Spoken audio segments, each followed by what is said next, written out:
Hello, ladies and gentlemen. Welcome back to another episode here on European Confessions. The following message that you are going to be listening to, it was sent to me by our dear sister, and the message, it reads like this. Hello, Brother Nashi, how are you? Can you please post my own story as hidden identity?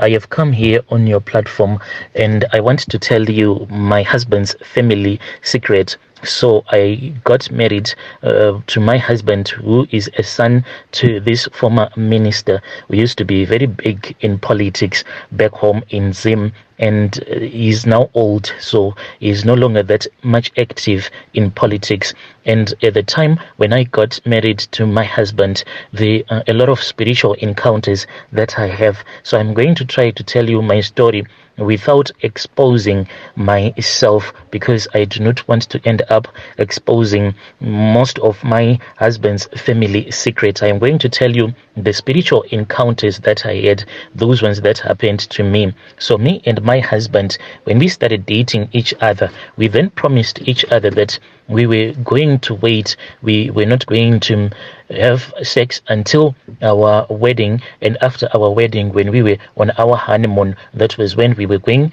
to sleep with each other. So my husband had managed to keep his promises for a very long time. It then happened that there was this other time when an ambassador from this other country came to Zim. So he was being hosted by my father-in-law. So my boyfriend at that time, my husband, who was still my boyfriend at that time, he then called me and he told me that I should come to their place because he wanted me to meet this ambassador so that I can get used to be around all of these dignitaries. So I went there and I met the ambassador, and then after the ambassador had left, I was then called by my boyfriend to his spare bedroom, because my father-in-law, he has so many houses in Harare, but he has this particular house which they call their family house. So there are many rooms there. So when I went to my boyfriend's spare bedroom, I never thought that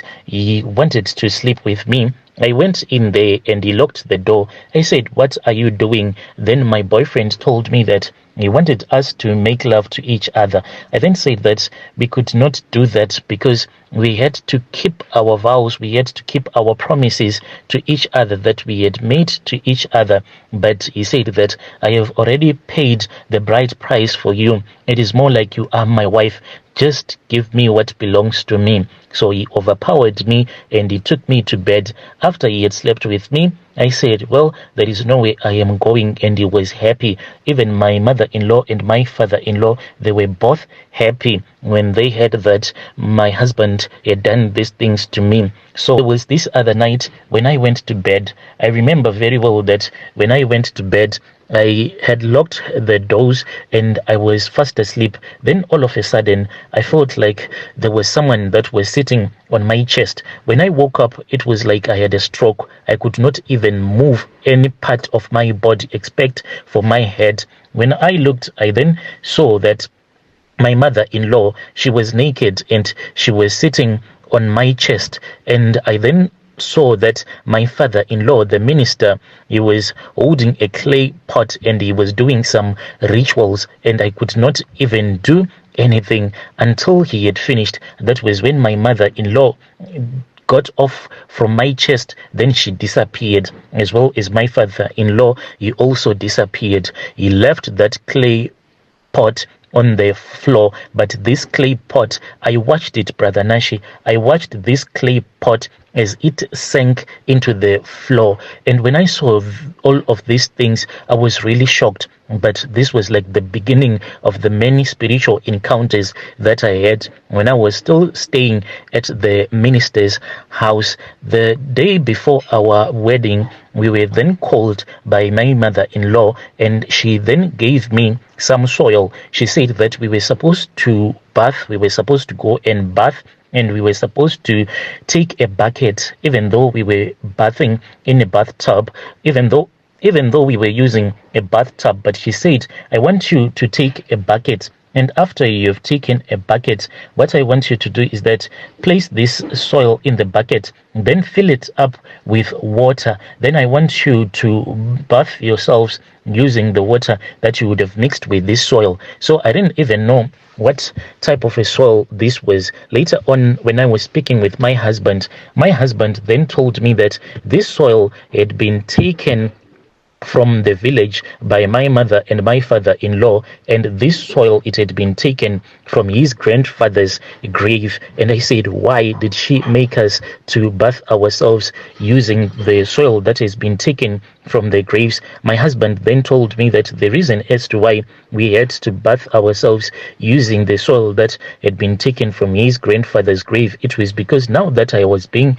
married, now he then said, now that I was getting he then said, now that you are going to get married into a wealthy family, you are going to become like an easy target to those people that kidnap people that are rich, then they demand a ransom. He then said, don't you know that after we have gotten married, after our wedding, we are going to be living in South Africa permanently? So there are a lot of kidnappings. Like when you are wealthy, then they kidnap you, then they demand a ransom. So I said it is fine. He told me that the spirit of his grandfather was the one that was going to be protecting us so that we won't get hijacked. And at the place where we would be staying, no thieves will be able to come.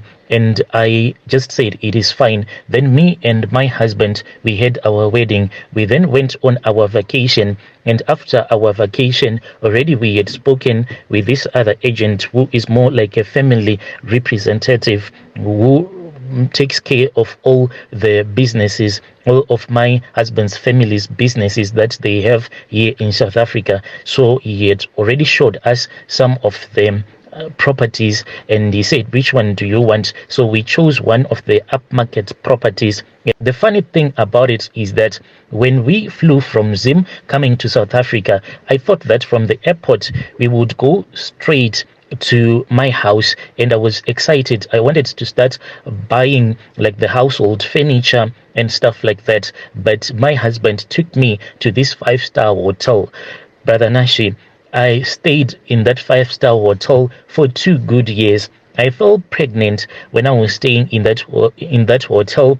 My child grew up whilst we were staying in that hotel. Day in and day out, we were staying in that hotel. No cooking, not doing anything. And another thing is that when I was still back home in Zim, when I fell pregnant, I just had a miscarriage, and that was not the only miscarriage that I had. I had a lot of And that was not the only miscarriage that I had. I had a lot of those miscarriages, but that is another story for another day. So I gave birth whilst I was staying in the hotel. And for those 2 years that we were staying in that 5-star hotel, there was this other traditional healer. This traditional healer, he is from Zambia, and he is used by a lot of politicians in our country. So he was also used by my own father-in-law, and my husband then took that traditional healer. He came here to South Africa. He was the one who stayed in that house, in my house, for 2 good years. This man, he was staying in my house. My husband told me that it was very important that before me and him go and stay in that house, this traditional healer had to stay in that house for a very long time, whilst he will be doing his rituals and his charms, using his charms on our property. And he said that if it happens that maybe there are some thugs that would want to come to my house and then they would want to rob us, then what they would see is that the thief would find himself walking in a forest, just walking around in a forest, not knowing where is he supposed to go. But what he will be doing is that he will be just walking around the property, but he won't see my house. He would only see a forest. So those were the rituals that were done. There are a lot of things that happened, but I do not want to expose a lot of my husband's family's secret. Dear listeners, right there was a message that was sent to me by our dear sister. Strange things indeed they do happen in this world. Yo.